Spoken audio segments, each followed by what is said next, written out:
This is Justin. And this is Haley, and you're listening to The Price of Avocado Toast. We're a married millennial couple wanting to normalize conversations about money. We want to hear about your highs and your lows. The do's and the don'ts on your path towards financial freedom. All right, you guys, today we are sitting down with the one, the only Gaby Dunn. They are a writer, a comedian, an activist, and absolutely everything human being that we are so excited to meet. Gaby, I cannot thank you enough for coming on to chat with us today. Thanks for having me. The title of this show is great. Hey, thanks. Thanks. A+ branding. So much. Yeah. Sweet. So like I said before we started recording, I'm so excited to have you on our podcast. I went into your DMs asking you to come on here, and I asked our listeners, and we call them Toasties. I said, who do you want on our podcast? People said Gaby Dunn. And then you said yes on my first time. And I said, oh, my God, it's going down. So just thank you for coming on to our podcast. Oh, no problem. I DM'd so many random people to try to come on. I went through a phase where I was trying to get like a business person actress on, like a Jessica Alba or like a, someone like. So I DM'd, I don't know, like 45 people, 0 replies. Oh, no. 0. Like well, you made Awesome. you made my day. You made my week. You made my year. Let's make this 2022. Thank you awesome. so much. And someone get a word out to like Lauren Conrad. I'd love for her to answer my DMs. She won't. There you go. She won't. Get back to Gaby. All right, Gaby, can you start off by telling our listeners a little bit about who you are as a person and what you do? We know all about you, but we want to share if anyone is new to meeting you. Yeah, I'm a writer. I started a podcast in 2016 called Bad with Money. The purpose of it was to share my own money problems, my own journey. I, at the time, was like kind of YouTube famous, but people mistook that for being rich. And so I had done mostly work in the dating and like LGBTQ space. And so I wrote an article for what was Fusion at the time about called Get Rich or Die Vlogging, which was about my friends and myself who were all kind of like famous YouTubers who worked day jobs and were getting recognized at Starbucks and Topshop and as a museum guide and things like that. And my own experience working Postmates. And so that went really viral because people at that time, I think, didn't super realize that, like, they thought if you were on YouTube, you're a millionaire. Yeah. And so that frustration led to this company at Panoply at the time asked me to do a podcast. And I was like, thought, okay, well, it's going to be like a dating podcast or a queer podcast or something. And I kind of out of left field was like, can I do a money show? And they were like, okay, you've literally never talked about money, not once ever. So what do you mean? And I was like, well, I want to like start from the beginning and just like learn all this stuff. I had trouble opening my mail. I never like looked at my bank account. I didn't know anything about how I'd paid taxes and why. I didn't know what a 401k was. I just was like, I would like get $50 and be like, woo, and then like spend it and then be like, why don't I have it anymore? And so I just didn't know anything. And so like the first season is just me calling my bank to be like, how screwed am I? Or like me calling the student loan people and being like, my mom says you don't have to pay on time. Is that true? And which was a lie. But like, yeah, a lot of calling out my parents for lying. But then it was like, what is a stock? And like I had this like big stock investor woman on, and I was like, what are stocks? You know what I mean? Like just like things that you would turn on CNBC or something and it would already be like on level, 45, and I'm like on level -10. So finally, so that was the first season. And then as I learned more and more, I was already like a liberal, but I was like, oh, this is all very bad. And then like throughout season 2, you just like watch me become a socialist. And then like like by the end of it, I'm like, whoa, what does the bank do? And then by the end of like season 3, I'm like, I think we got to burn down the bank. Like very it's real wild ride for me. If you listen from the beginning. So now it's like a very very practical tips, but also like politically aware show. So we don't book cis straight white men, other than once we did, because we did an episode about the penny, and I literally couldn't find anyone else who cared about the penny. And so then the episode became, why do only white men care about the penny?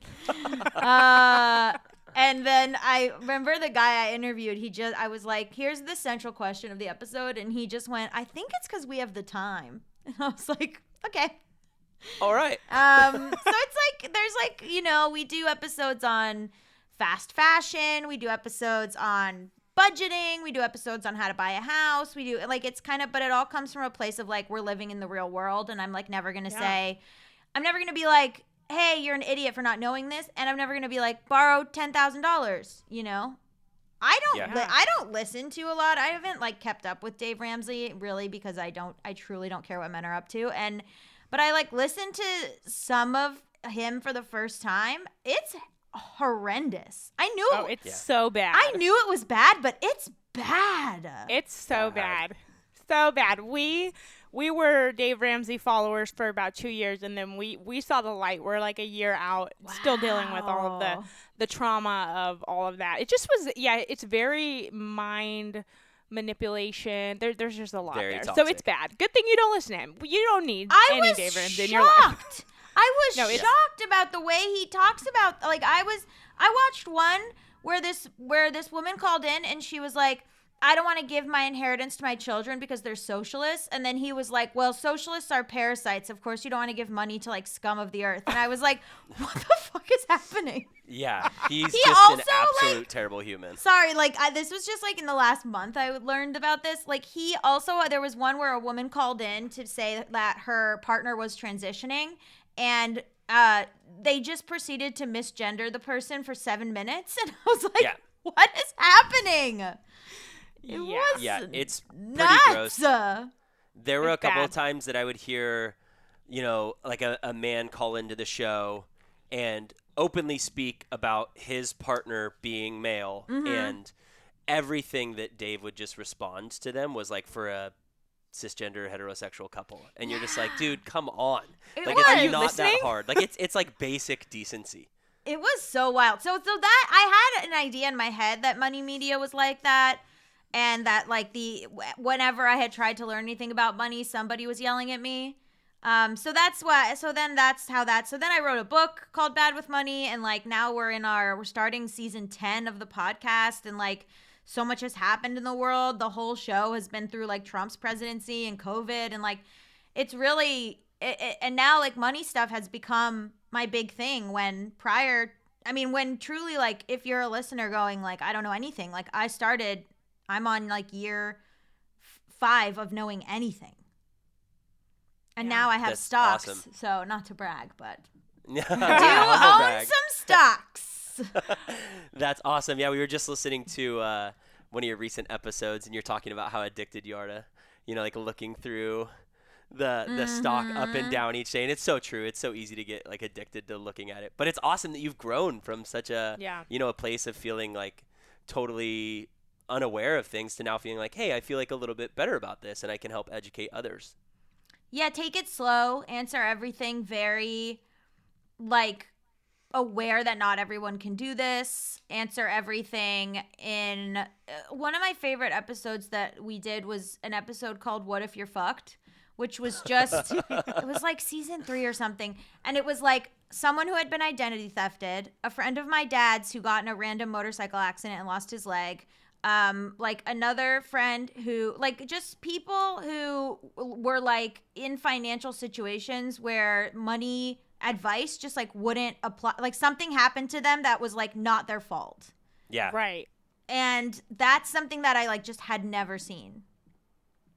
It's cool that you gave them a platform to kind of say, like, because there's so many people in the world that are dealing with those issues, right? Like when you're just in a really shitty situation and you don't need to hear somebody be like, make sure you're matching that 401k. Yeah. Right? When you're just like, dude, I'm trying to survive right now. Or you can do everything right and and a car hits you and you lose your leg. You could do everything right, and suddenly you're like, what are all these emails? Oh my God, I'm identity thefted. Like, you know, it's not a moral failing. Mm-hmm. That's something we've been learning as we've come through our whole financial journey, because we started knowing absolutely nothing. We started this podcast to normalize conversations about money because people were not taught this in school. The reality is no one knows what they're doing. We're all just kind of figuring it out. And now that we're kind of on the other side, but we're not really, we're still trying to figure it out. We just had some trees fall on our cars in a giant snowstorm, and life is going to happen. And what if you're fucked can happen to literally anybody in any situation. And so it's just interesting because, yeah, you never know what can happen, and you never know like what someone's going through. And there's no, like I remember too sitting and there was a town hall where Mitt Romney was running for president, which honestly we should have been so lucky. But Mitt Romney was running for president, and there was a town hall and someone said, well, how do I start a business? And he said, borrow money from your parents.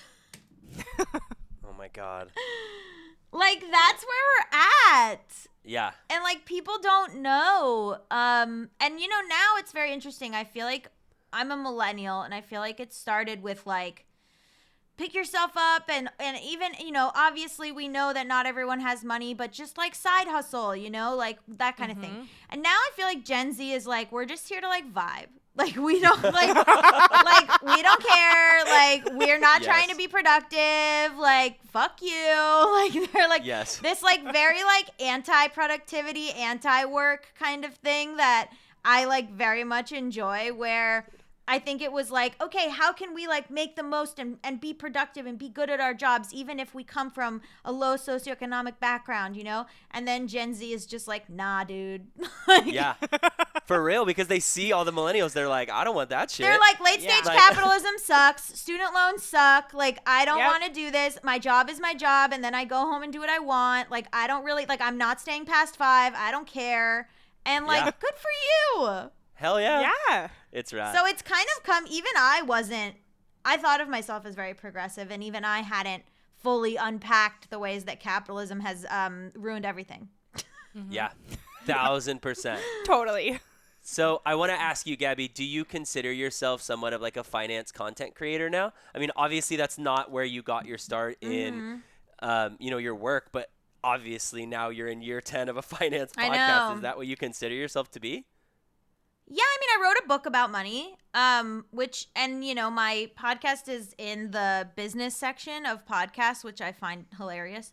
But I felt like when I went and saw my book in the business and finance section of like a Barnes and Noble, I was like, no other book here looks like that. No other book here is going to have what my book is saying.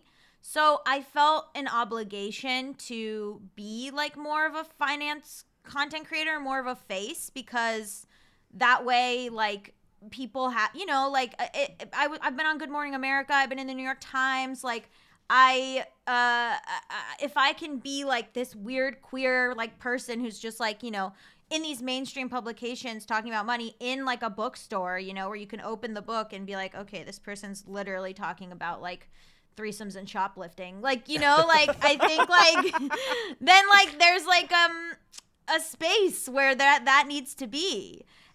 So I felt like I'm not an expert, and I find it strange when people say financial guru or something like that, but because I'm learning alongside everyone, and I mess up, and, you know, but like part of it is I feel like a responsibility to say when I mess up. Like, I don't love going on my show and being like, so here's the bad stocks that I did.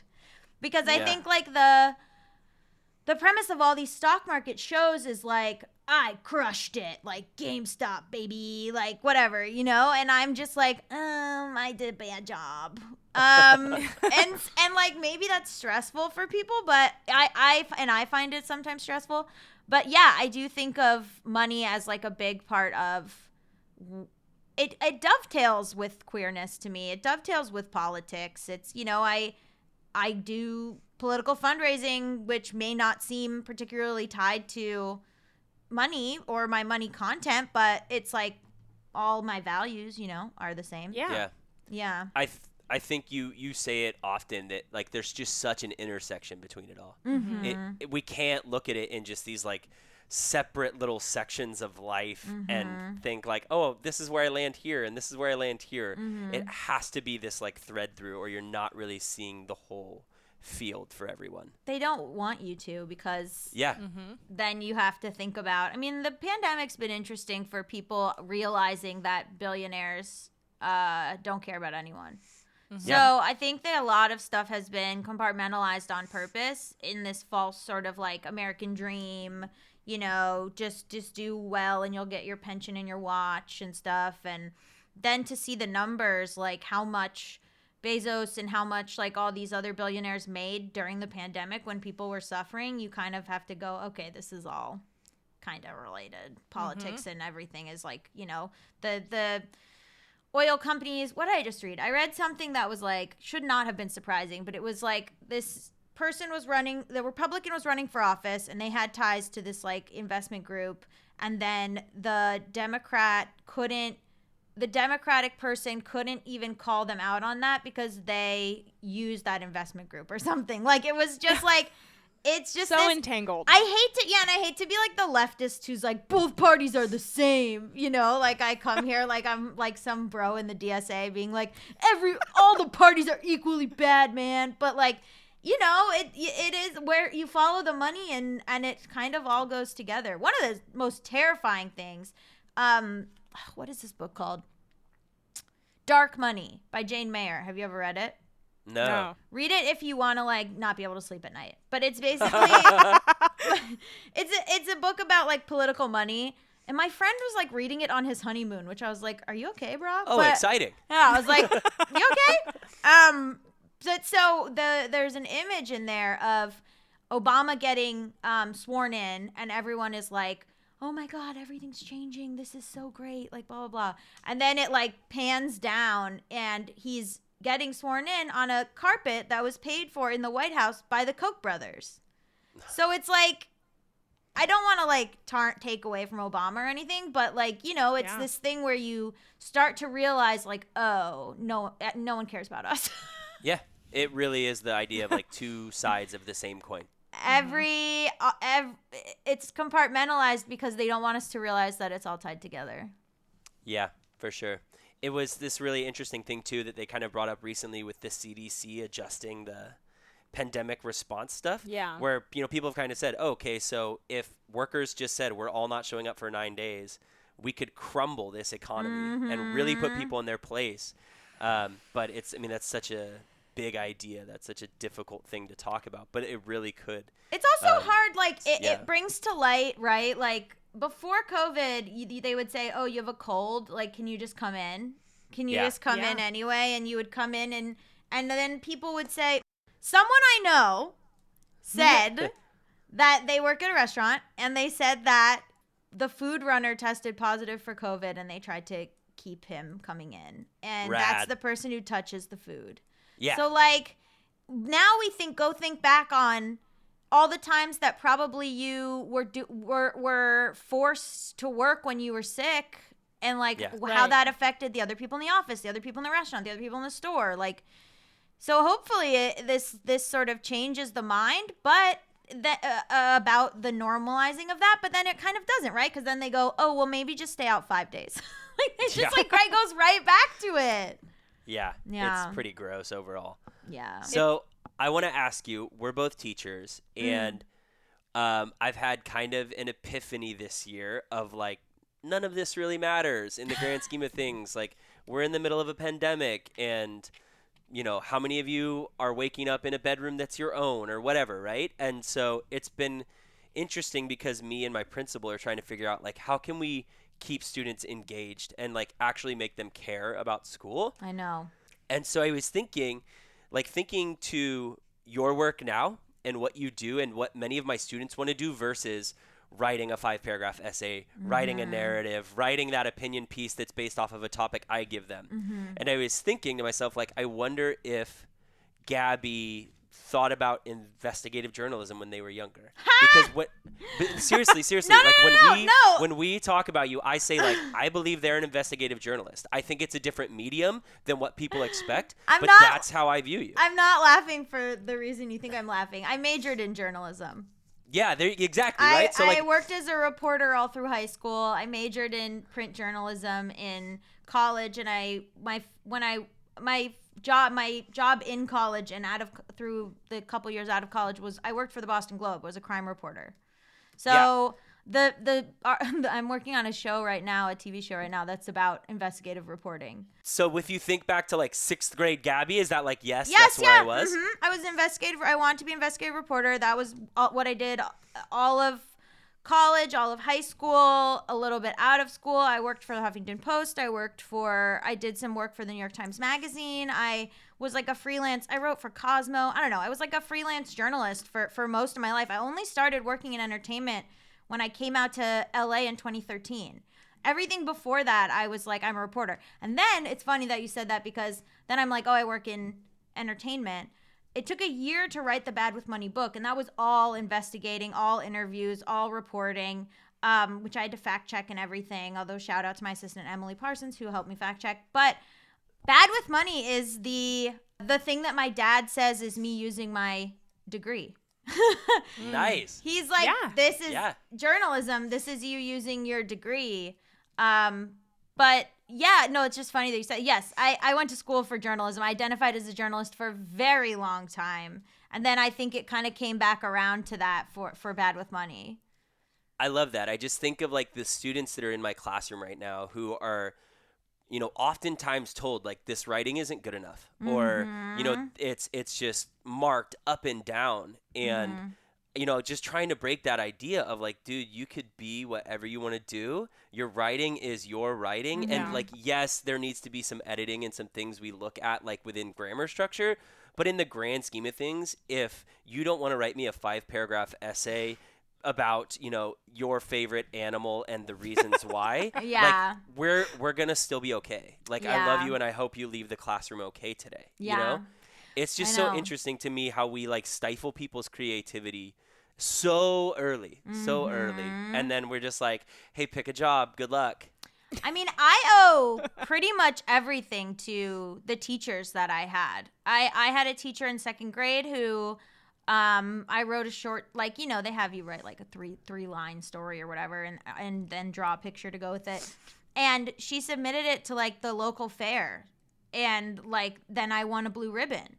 And my whole family, we went and we saw me at the fair, and we saw it hung up with the ribbon, and they took pictures of me next to it. And it was a whole big thing. And then like that was like, to me, I was like, oh, I got to chase this feeling forever. This is amazing. Everybody's looking at me and they love me. And then in 5th grade, I just was going through some stuff, and a lot of teachers that I had, English teachers, were very much like, I don't know if there's like a thing with gay people and English teachers, but like a lot of us have just like undying love for our English teachers. But but there were so many that like encouraged me so much. And there's one that I was just looking through a post where I had written some horror short story in 5th grade, and I wrote a lot of spooky stuff, and she wrote like on the top of it like, A+, this is exactly the type of writing you should be doing, like you need to pursue this or whatever. When I was like 10. And that's like awesome. And like that person probably just graded that and moved on, but I was like, like it really matters. And on the flip side, I had a math teacher who made me feel like a piece of shit dumbass every day. And so I was like, fuck math. Because she was so mean. Yeah, it's really unfortunate what we do to kids. Yeah. It's brutal. And then I had one good science teacher, and I was like, okay, I like science. But I wasn't, but like mostly just he was just like not even cool, but he was like my friend's neighbor, and so I knew him. And so I like, mostly he was mad because in high school, he was my friend's neighbor first, and then he became our teacher. So I would like see him in the halls, and I'd be like, what up, Stu? And he'd be like, you have to call me Mr. Klosky at school. And I'd be like, whatever, Stu. All right, Stu, thanks, man. That's too funny. I love that. So Gabby, I really want to ask you about a lot of things, but I'm going to try to narrow this down. Sure. On Bad with Money, you often talk about super controversial topics, which I love that you're not afraid to have those conversations and bring people on that have quote unquote unpopular opinions or whatever. But you recently did an episode on MLMs. It was actually your January 7th mailbag episode where yesterday, you mentioned that MLMs prey on moms and that more people are becoming more anti-MLM as they, watch, what was that? Lula Rich and get more really education around the whole topic. Are there any unpopular opinions that you have that you think are going to swap over and become popular opinions soon? Who knows? I'm in trouble every day. I left Twitter because I was in trouble. Like, I'm in trouble constantly. I had some, it's interesting because what I view as popular, in my head, the problem with landlords and the problems with housing scarcity, and I'm not saying all landlords are bad, but the housing scarcity of whatever, that to me seems obvious. And then I surround myself with people who also agree with that. Then I made a joke on, I'm obsessed with Tom Holland. I love him so much. Also, we have the He's crushing it right now. We have the same birthday, not to brag.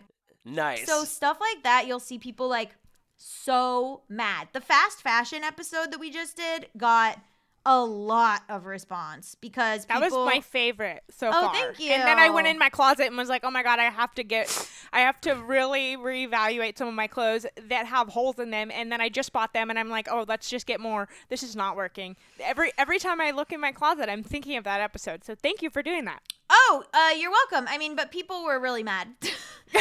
Whatever. Back and forth, they were mad. I mean, Jessica, one of our guests, Jessica, she said something about she said that people who are straight sized, so within the regular size of what they make usually in clothing, should not go to thrift stores and buy XXL plus size clothing and cut it up because it leaves nothing for the people who actually wear that size.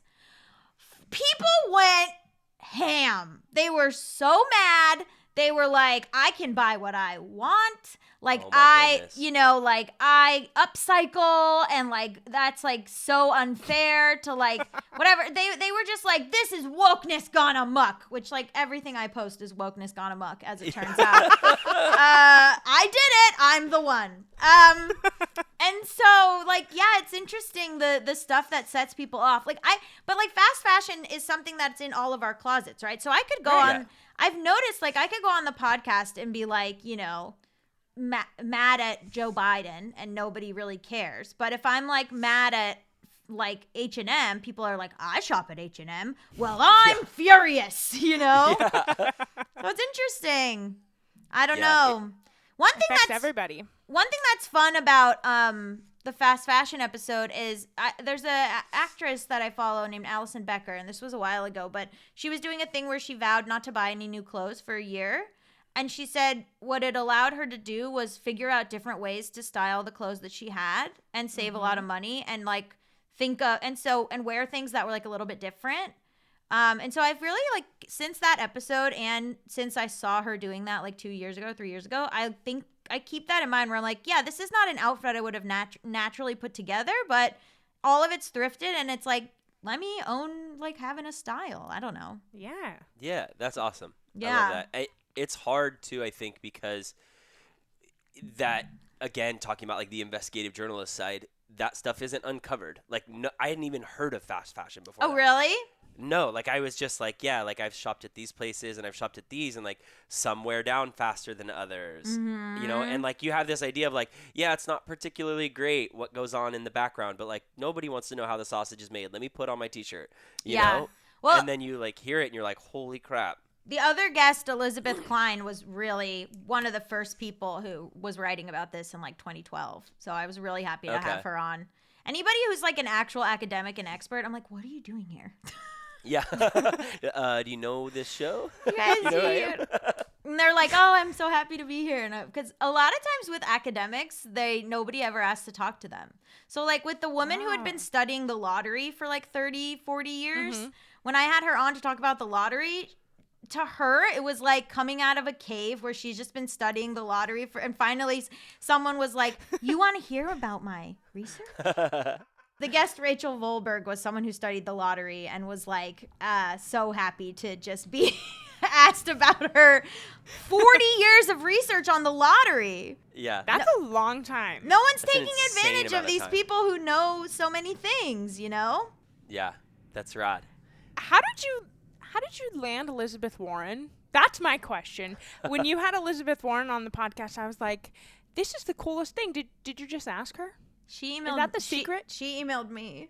She emailed What? you? Yo, Gabby. Big time. And I wasn't really allowed to say, like, my initial opening for that episode was just being like, Elizabeth Warren emailed me, like, that's nuts. And then the podcast network came back and they said, you can't act like it's such a big deal to have a big guest on, because then other people who are big guests will be like, you know, will not see it as like, oh yeah, I have big guests all the time. Like, you have to have chill, because if like someone, you know, if like another politician listens, you want it to seem like, oh yeah, I interview big people all the time. I'm like very professional. Oh my God, I would have no chill. I have no chill right now. Yeah, I was like, don't think you're going to get that from us, because we're Yeah, about to blow this up. Like, we're hyped. It was during, you know what it is that I'm at a level of fame where like famous people don't know me, but famous people's assistants know me. So like There we go. you know, I gave my book to this, my manager gave my book to this other famous person, and the famous person was like, oh, okay. And then my manager told me that the person's assistant, the person read it, it was like, oh, okay. And then the person's assistant was like, I'm obsessed with Gabby. And I was like, Yeah. that's the level. That's the level. So like, yeah, like somebody on Elizabeth Warren's team, like is like a bisexual who watched my YouTube videos or something. You know what I mean? Love And then reached out because she wanted to talk about student loans and she wanted to reach like a young audience. And then I didn't look at my email for 3 days. And then I like saw it and emailed my producer being like, I left Elizabeth Warren on red for 3 days. I have fucked up. And then my producer was like, oh, fuck, I didn't see this either. Because we have a separate email for the podcast. And so then like then it was like a scheduling thing. And then we like finally had to schedule it. And I was also like, she has no idea what she's on. She's just sitting here doing interviews. She doesn't know, but she's like good. She knows, she does that thing where she says your name when she talks to you and stuff. So she like knows. Yes. But it was also like, you had to like, wait for the thing to load before she could leave. So we were like stuck on Zoom while it like while the video loaded for like an extra like 2 minutes. So my hair was like bright pink at the time. So she was like, I wish I had pink hair. And I was like, what, you do? And she's like, yeah, when I'm done with Congress, maybe I'll dye my hair pink. And I was like, you should do it now. And she was like, well, it's hard because I go in. And I was like, you think you having pink hair is the worst thing that's happening in Congress? And she thought that was very funny. And I was like, woo. I made Elizabeth Warren laugh. And then she had a mug. And I was like, what do I fucking talk to her about? So I was like, what's your mug? And she was like, oh, it's the like Harvard robotics lab. I just went to visit them. And I was like, oh, how was it? And she was like, they got robots that do everything. And then she just was like talking about, she was like, they got robots that wash your windows. They got robots that do this. Like, but she was genuinely excited. Like, she was like, they got robots that'll do that. She's like, and let me tell you, when I go tour these things, they give me so much merch. I got hats from all the robotics labs. I got bugs from every place I visit. They want to give me merch. I got tote bags. And I was like, you don't have to like take. And she was like, oh, I love it. I love the merch. I take all the free merch. Yes.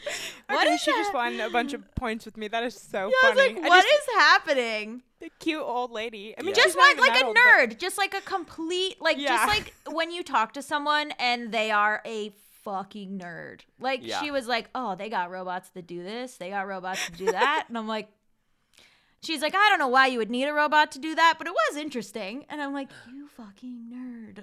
That's amazing. And let it be a lesson to everybody. Like, Elizabeth Warren takes free merch. You should be taking free merch if it's getting Yes. I guess so. And That's awesome. so I don't know. It was fun. I mean, I think her I pushed back on a little bit, and then the more like stressful one was Susie Orman, because I was like, I'm here to fight. And that one was so stressful because she made me call her off mic beforehand. Really? She wouldn't do the podcast unless I spoke to her privately. Whoa. It's terrifying. Yeah, that's somebody that's worried, though, that you're going to, like, hold them to the flames. I really don't know what her problem. I really don't know. It was such a whirlwind because, like, she emailed me out of nowhere and then was like, here's my phone number. We need to talk on the phone. And I was like, okay. And then we, like, talked on the phone. And then she was like, okay, I'll do your podcast. And I was like, okay. And then she emailed me another thing and said, what did she say? She's like, I'll do your podcast if you do these 5, like, money things for me. And it was like, one was like, check on my taxes. One was like, it was like stuff that she felt was advice. But she was like, I'll do the podcast if you do these 5 things. So then when I called her privately, she said there was something that was like a question. Like, it was like, how much money do you have in X, Y, and Z? And so I called her and I was like, hey, like, do you want to talk about the podcast? And she was like, how much money do you have in da-da-da? Like, did you check? Oh, my God. Terrifying person. Yeah, seriously. And I was like, and she was like, well, if you haven't checked, we can't talk. And I was like, oh, my God. Oh, my God. Terrifying. Yeah. Invited me to her private island, and me and my girlfriend at the time were like, we cannot go to her island. She hunts people. Like, we can't. 1,000%. That is a trick. Like, we go there, and it's a full, like, man is the most dangerous game. Like, there's no. Yes. I don't know. She. I'm always like, she's fine. Like, if I called her, like, on my show, I was like, former guest, like, kind of complex person, lesbian chaos demon. Like, she's fine with me, I think. I don't know. It's a very weird relationship. Yeah, well, thank you for having her on your podcast, so we're not worried about having her on ours in the future if it ever gets there. Yeah, Can you imagine Susie? No, that. I was like, yeah, I want to talk to you because, like, she's one of the only other queer people in the game, so, like, let's get into it. But yeah, like, Elizabeth Warren was great. Very, like, I've emailed you. I'm here to talk about this. Here are the questions. Susie Orman was chaos from start to finish. That's awesome. So, Gaby, I want to ask you kind of a bit more of a serious question. You obviously talk often, and you've mentioned it just in the time that we've been chatting about, some difficult topics and leaning into some of the, like, marginalized communities and marginalized issues, like, in our nation and, across the globe. It's no surprise to our listeners that we're obviously a cisgender heterosexual couple and we're white. And so we recognize all of the immense privilege that we have within the world, specifically myself as a male. What more can we do and what more can we kind of implore our listeners to do beyond just, like, having conversations on our podcast? Like, what can we do to support others? Like, what are some action steps? Like, right away, hey, these are, 2 or 3 things that, like, you need to be mindful of if you have this privilege. I think you should listen to and lift up other podcasts that are by marginalized people. I've been really, really delighted to see, like, a huge uptick in particularly Black women starting finance podcasts.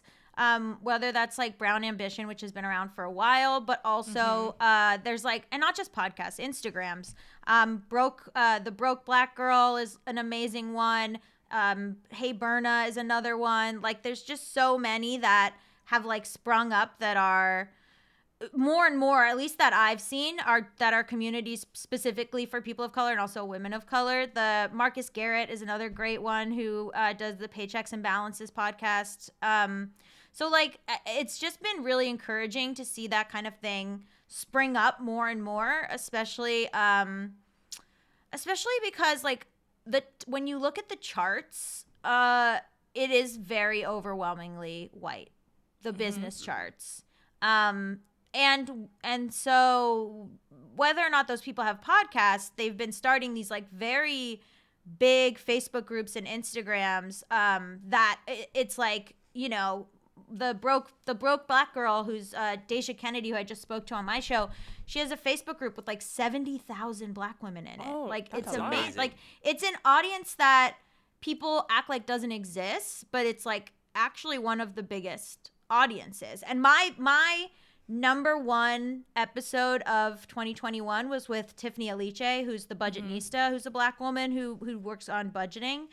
And like that really says something. That's I had Elizabeth Warren on this year. Tiffany's my number one episode.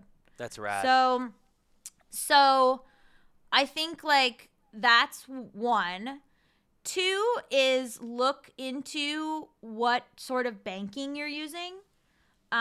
So there are a lot more local credit unions, black-owned banks. Like there's a lot more options than just, you know, I feel like my parents were like, we do Bank of America, so now you do Bank of America, you know? Yeah. And I feel like there was one of the big things I learned in the beginning was I just had no idea that there were other options at all. And I was scared of like what, you know, what if there's no ATMs or whatever, which like then I learned a lot of these places actually give you, will reimburse you if there's you're using like another ATM. So it's actually not as inconvenient as, or like as niche as people think that it might be. And like also, you know, sometimes changing is uncomfortable and inconvenient.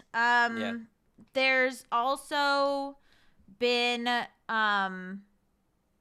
there's also just been, I would say, like, before you form an opinion, too, just, like, take a second. Because, like, oftentimes it's been great following these very different people. There's another woman I follow that's, like, Her Dinero, I think it's called. Oh, yeah. Yeah. She's coming on in a few weeks. Oh, hey! Yeah. And there's, like, certain things, even not directly related to money, but, like, the NAP ministry, or, like, I follow, you know, a Reddit subreddit that's called anti-work, or like all these kind of things where like actively working to unpack what you just think is true. Yeah. Which is so hard. Like, and I'm constantly like, well, that's just how it is. And then, you know, I'll read something by a black person, by, you know, a particularly like a black queer finance person, or I'll read, you know, I get a lot of books for free. People send them to me. And so I'll get like, you know, a finance book. Like I'm just looking at one over here called Finance for the People by Paco de Leon, who I'm going to have on. And then another one that was called We Should All Be Millionaires by Rachel Rogers, who's a black woman, who those are just like right on my bedside. But who are, I think, all both going to be future guests of Bad with Money. They just haven't been booked yet. But and that has the uptick in being able to read about or being able to see published other books by other people that know even more than I might about, you know, like I looked on the shelf when my book came out and I was like, oh, I'm, you know, the queer non-binary person on this shelf. But now it's like, okay, there's no excuse to not pick up all of these books by all of these different types of people. Yeah. And that's been in the last few years. Like, so really, and if you feel defensive, sit with that and think about it. Yeah. That's awesome. That's huge. Society is so Thank ingrained. You. All this stuff is so, every movie, every TV show, like every movie, every TV show, every thing we've seen our parents do, like all of it has been in our minds since we were like born. Barbie has jobs, you know, like all this stuff. Like, so you're not going to undo it in a day. But if you're like, feel your defensiveness, be like, where does that come from? That's great advice. Oh my God, that's like quote worthy right there. Like that's because that's true. People, the reason topics and whatever it is are controversial is because someone is feeling some sort of way about whatever it is. And why are we feeling that way? We have to really look into that. And I think that you're doing a good job, Justin. I'm going to shout you out as a teacher, starting at the ground level with like young kids, questioning like, what are your thoughts? Why do you feel this way? but we need to do that with adults too. Thank you. Mm-hmm. You are. Thanks. Yeah. Trying. So we have a famous last question, Okay. and everyone has a different answer. So this is my favorite thing to ask everyone. So if you could put a stop sign in front of someone's journey, like on their financial journey, what would you stop someone from doing? Interesting. Huh. Avoid this. Wah, wah. I know.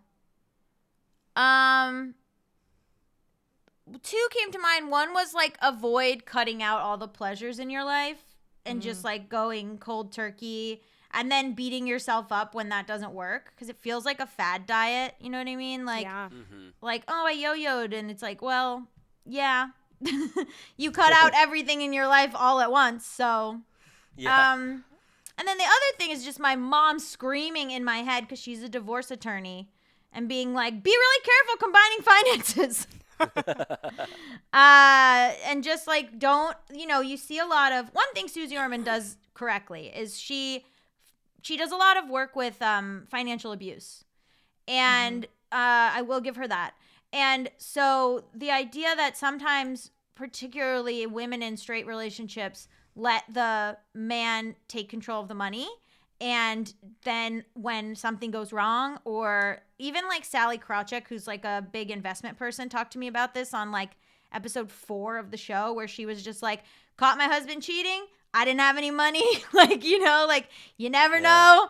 And so like, yeah, I think if you're a woman and you're saying like, oh, he'll take care of it. No. Stop. Mm-hmm. And my mom will yell right in your face.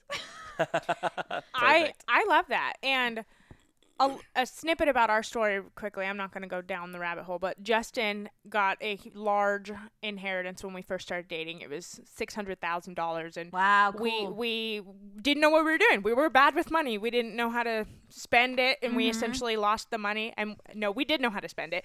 It went away. Yeah. It went away in like 2.5 years. And Right. But that's what they want to happen. That's what they would Yeah. like to happen, because if you started investing or you became financially literate and moved up in economic class, they don't want that.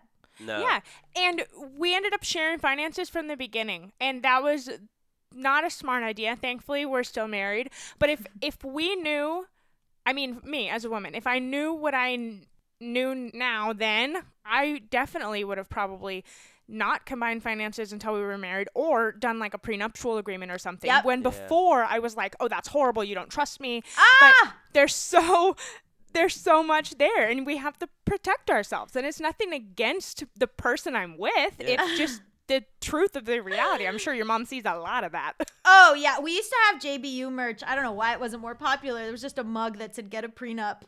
Yes. Seriously.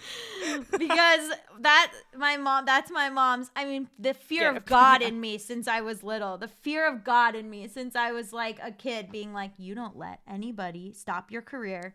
You don't let any man tell you not to do any. I mean, and then I took it very literally. But yeah, very like.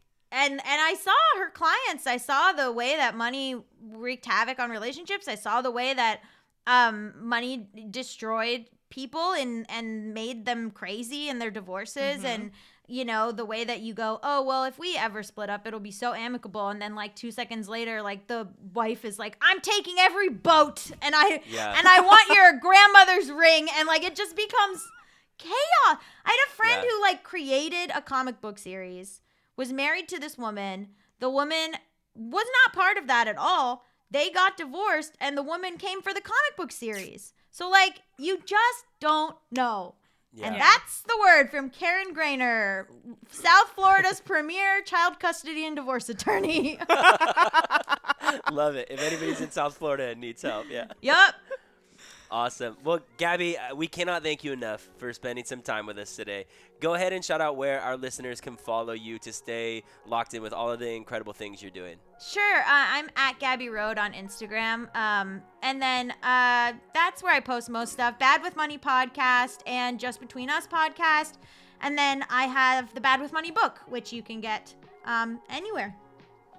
Yes, it's currently in my Audible listens right now. Haley crushed it, and then she was like, "You need to get Audible on your phone." So she added it for me, and she's like, "Listen to Gaby's book." And It's I very read it. good. It's my own voice, everyone, if you haven't gotten enough of it.